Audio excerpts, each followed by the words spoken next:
ఈరోజు రిలీజ్ చేస్తా ఉన్నా ఈ లిస్టు 25 పార్లమెంట్లకు 175 అసెంబ్లీ స్థానాలకు సంబంధించిన లిస్ట్ ఇది. ఇందులో ఒకే ఒక్క స్థానం అనకాపల్లి ఒకటి పెండింగ్ లో పెట్టాం. మిగతావన్నీ కూడా ఎంపీ స్థానం పెండింగ్ పెట్టాం. మిగతావన్నీ కూడా లిస్ట్ అనౌన్స్ అయినట్టే. ఎప్పుడూ చూడని విధంగా సామాజిక న్యాయము అన్నది మాటల్లోనే కాదు, చేతల్లో కూడా చేసి చూపించాము అని చెప్పి చూపించగలిగాము దేవుడి దయతో అని కూడా చెప్పడానికి సంతోషపడతా ఉన్నా. ఎందుకనంటే ఏకంగా అసెంబ్లీలో చట్టమే చేశాం. 50% పదవులు ఖచ్చితంగా నా నా నా నా అని సంబోధిస్తూ ఎస్సీలకు, ఎస్టీలకు, బీసీలకు, మైనారిటీలకు ఖచ్చితంగా 50% అమలయ్యేలా ఏకంగా చట్టం చేసిన ప్రభుత్వం మనది. ఇది నామినేషన్ పదవుల్లోనూ, నామినేషన్ పై ఇచ్చే కాంట్రాక్టుల్లోనూ చట్టం చేసి అమలు చేస్తా ఉన్న విషయం. ఈ చట్టం కూడా మనమే అమలు చేశాం. దానిని మనస్ఫూర్తిగా స్ఫూర్తిగా తీసుకుంటూ ఈరోజు 50% అంటే 175 అసెంబ్లీ స్థానాలు, 25 ఎంపీ స్థానాలు రెండు కలిపితే 200 స్థానాలైతే ఈ 200 స్థానాలకు గాను 100 స్థానాలు అంటే 50%, 50% ఎస్సీ, ఎస్టీ, బీసీ, మైనారిటీ నా నా నా అని పిలుచుకుంటూ 50% సీట్లు ఏకంగా వీరికే ఇవ్వగలగడం ఇది చరిత్రలో, ఆంధ్ర రాష్ట్ర హిస్టరీలో ఎప్పుడూ కూడా కని విని ఎరగని ఘట్టమని కూడా చెప్పడానికి చాలా సంతోషపడతా ఉన్నా. ఈరోజు ఒకసారి గమనించినట్లయితే ఏకంగా 59 స్థానాలు 200 స్థానాలకు గాను బీసీలకే కేటాయింపులు చేశాం. 175 అసెంబ్లీ స్థానాలకు 48 అసెంబ్లీ స్థానాలు, 25 ఎంపీ స్థానాలకు గాను బ్యాలెన్సు 11 స్థానాలు బీసీలకే కేటాయింపులు జరిగింది. ఆడవాళ్లకు కూడా ఇంతకు ముందు కన్నా బెటర్గా చేశాం. కానీ ఇది కూడా నాకు ఇంకా సంతృప్తిని కలిగించడం లేదు. బహుశా నెక్స్ట్ ఎలక్షన్లకు వచ్చేసరికి దీనిని ఇంకా వేగంగా కూడా అడుగులు వేయించే కార్యక్రమం చేస్తా ఉన్నాం.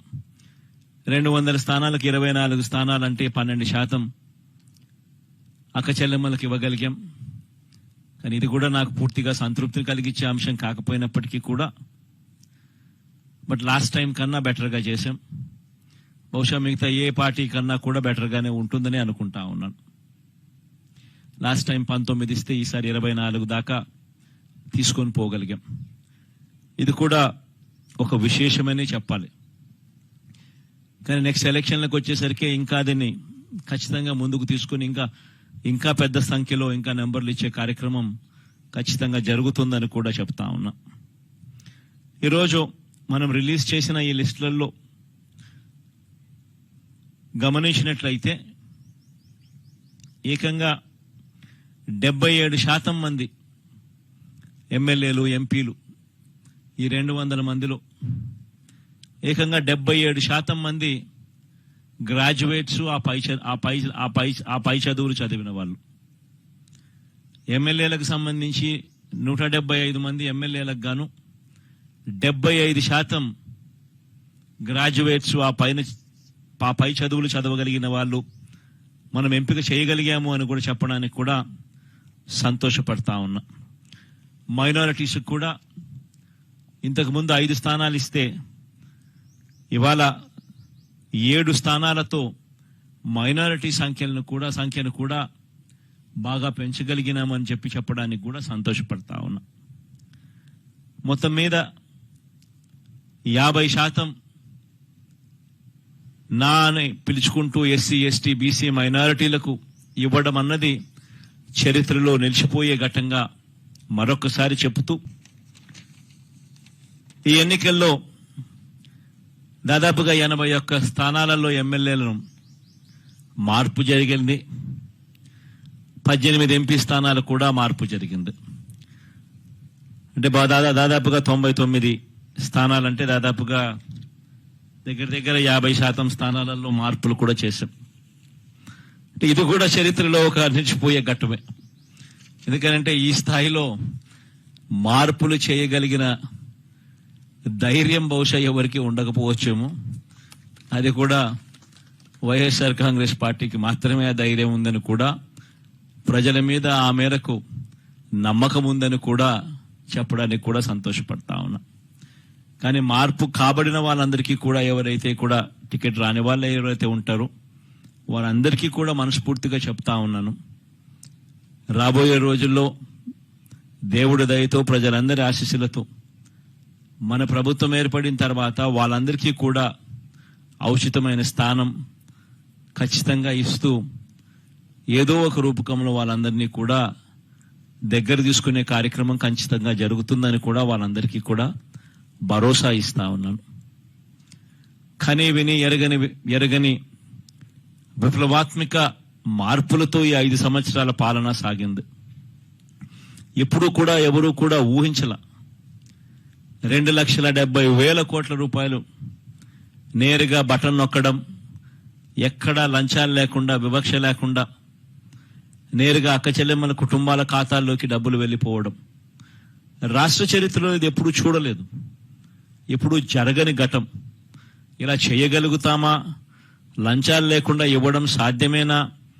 వివక్ష లేకుండా అసలు ఇవ్వగలుగుతారా అనే పరిస్థితి నుంచి కాదు, ఇది సాధ్యమే అని ఈ 5 సంవత్సరాల పరిపాలనలో ఎప్పుడు చూడని విధంగా గ్రామ స్థాయిలోనే గ్రామ సచివాలయాన్ని తీసుకొని రావడం, గ్రామ స్థాయిలోనే ప్రతి 50-60 ఇళ్లకు ఒక వాలంటీర్ వ్యవస్థ తీసుకొని రావడం, వీటి అన్నిటి ద్వారా పారదర్శకంగా లంచాలు లేని వ్యవస్థ, వివక్షకు చోటు లేని వ్యవస్థ ద్వారా 2,70,000 కోట్ల రూపాయలు అక్క చెల్లెమ్మల కుటుంబాల ఖాతాల్లోకి వేయడం అన్నది దేశ చరిత్రలో సువర్ణ అక్షరాలతో ఎప్పటికీ కూడా